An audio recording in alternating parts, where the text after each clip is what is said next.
Bismillahirrahmanirrahim.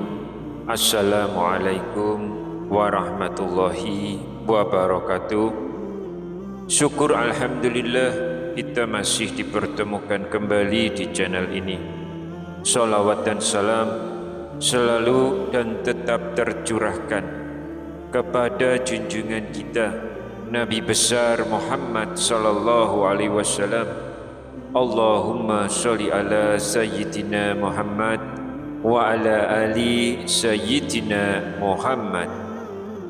Harapan dan doa saya semoga sahabatku semuanya selalu diberikan kesehatan, dilapangkan rezekinya, diampuni dosa-dosanya, dan selalu diberikan umur yang panjang dan berkah. Dan sempatkanlah menuliskan sholawat di kolom komentar. Insya Allah akan menjadi bukti cinta kita kepada Rasulullah Muhammad sallallahu alaihi wasallam. Semoga kita semua mendapatkan syafaat beliau di akhirat kelak. Amin ya rabbal alamin.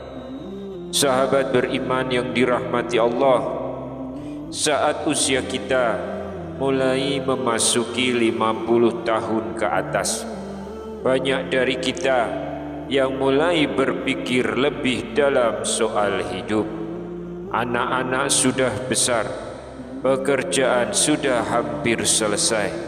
Lalu hati kita mulai bertanya, sudah siapkah aku menghadap Allah?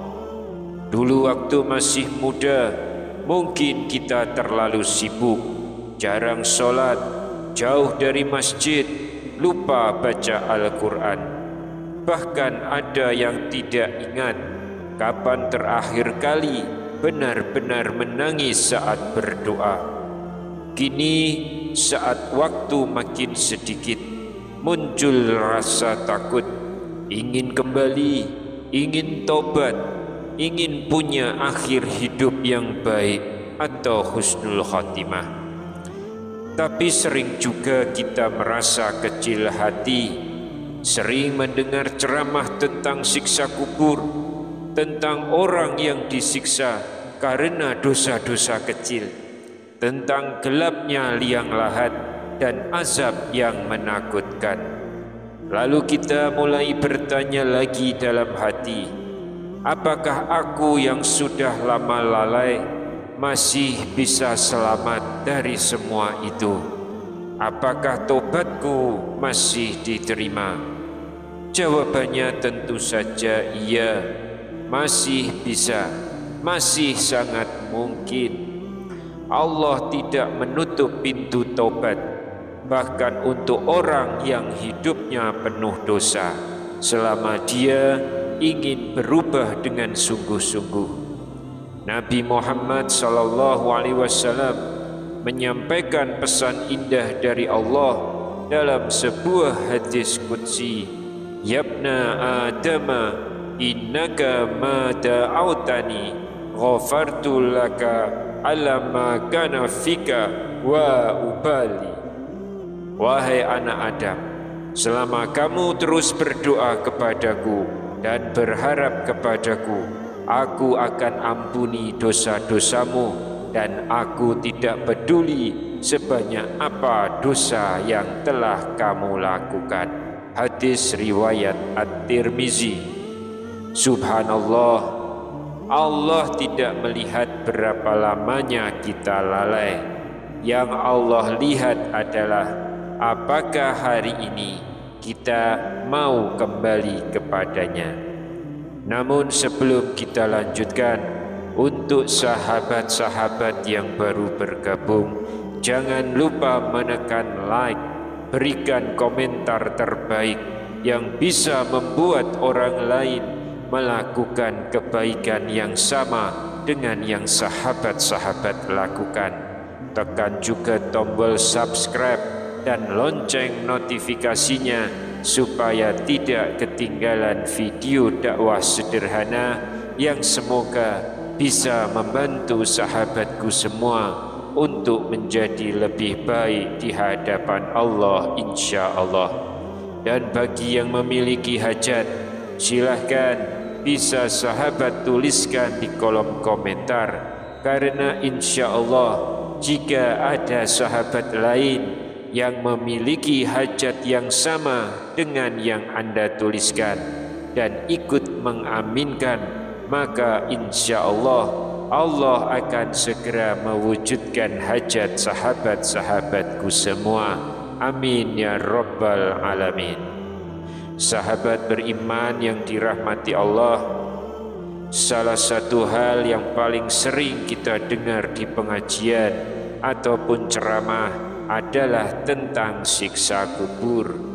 Bahkan sejak kecil kita sudah sering diingatkan soal ini, bahwa kuburan bukan tempat tidur biasa, tapi pintu pertama menuju akhirat. Kalau kita selamat di dalamnya, insya Allah urusan selanjutnya akan lebih mudah. Tapi kalau tidak, maka yang setelahnya akan lebih berat. Nabi Muhammad SAW bersabda, kuburan adalah tempat pertama dari beberapa tempat akhirat. Jika seseorang selamat darinya, maka setelahnya lebih mudah. Tapi jika tidak selamat, maka yang setelahnya akan lebih berat. Hadis riwayat Tirmizi. Lalu siapa yang bisa kena dengan siksa kubur? Menurut beberapa riwayat dan tafsir ulama, siksa kubur itu diperuntukkan bagi orang-orang yang zalim, yang tidak mau mengikuti petunjuk Allah dan Rasul-Nya, atau yang hidupnya penuh kemaksiatan tanpa pernah bertaubat. Allah bahkan menegaskan dalam Al-Quran, dalam Quran surah Al-An'am ayat 93, dan siapakah yang lebih zalim daripada orang yang membuat kedustaan terhadap Allah? Di hari ini kamu dibalas dengan siksa yang sangat menghinakan, karena kamu selalu mengatakan terhadap Allah perkataan yang tidak benar, dan kamu menyombongkan diri terhadap ayat-ayatnya.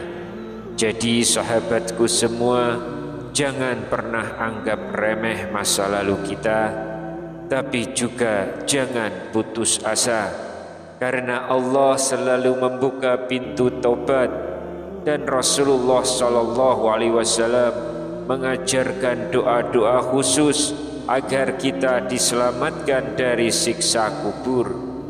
Ada 3 doa yang sebetulnya sudah diajarkan oleh Rasulullah SAW, dan doa ini sangat pendek dan mudah untuk diamalkan setiap hari, dibaca setiap kali sholat setelah tasyahud akhir.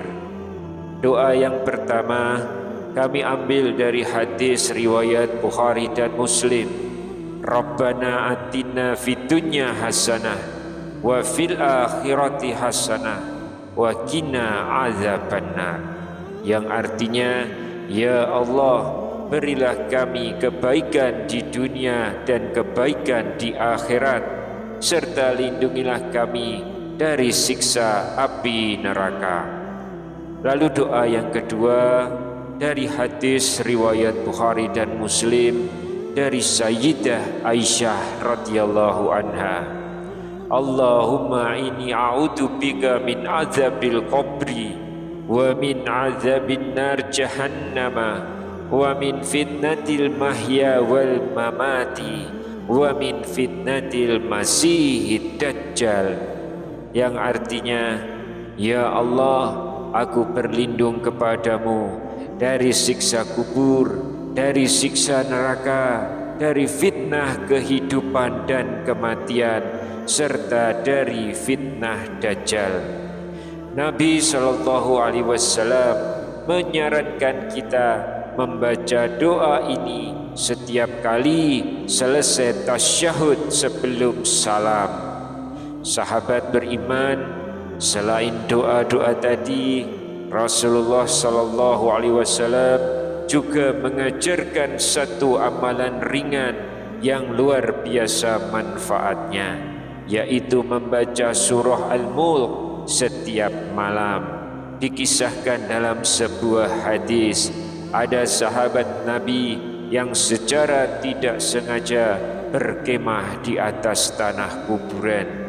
Ia mendengar dari dalam kubur ada orang membaca surah Al-Mulk sampai selesai.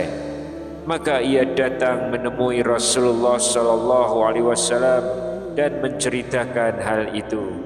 Nabi pun bersabda, itulah surat yang dapat menyelamatkan dari siksa kubur.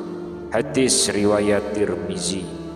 Nabi sallallahu alaihi wasallam juga bersabda, siapa yang membaca surah Al-Mulk setiap malam, Allah akan melindunginya dari siksa kubur. Hadis riwayat An-Nasa'i. Jadi sahabatku semua, jangan pernah remehkan doa dan amalan kecil, karena justru dari situlah kita bisa selamat di alam kubur dan akhirat kelak, insya Allah. Karena sejatinya ampunan Allah tidak selalu datang lewat doa yang panjang dan sulit. Kadang cukup dengan doa yang pendek, tapi kita baca dengan ikhlas, dengan penuh harap dan secara istiqomah, maka rahmat Allah pun insya Allah akan turun. Allah tidak pernah melihat hafalan kita, tapi Allah melihat niat dan keikhlasan hati kita. Maka mulai hari ini jangan tunda lagi, baca doa-doa perlindungan dari siksa kubur setelah sholat, baca surah Al-Mulk sebelum tidur, dan teruslah meminta ampun kepada Allah, karena siapa tahu dari satu ayat, satu doa, satu malam itu menjadi sebab Allah sayangi kita dan selamatkan kita di alam kubur nanti, insya Allah. Jangan lupa share video ini kepada orang tua kita, kerabat-kerabat kita, dan teman-teman kita, karena siapa tahu video ini menjadi jawaban dari pencarian mereka selama ini untuk bertaubat kepada Allah, dan insya Allah sahabat semua bisa mendapatkan pahala jariah dari kembalinya seseorang kembali mendekat kepada Allah Subhanahu wa taala. Wallahu a'lam bishawab. Wassalamu alaikum warahmatullahi wabarakatuh.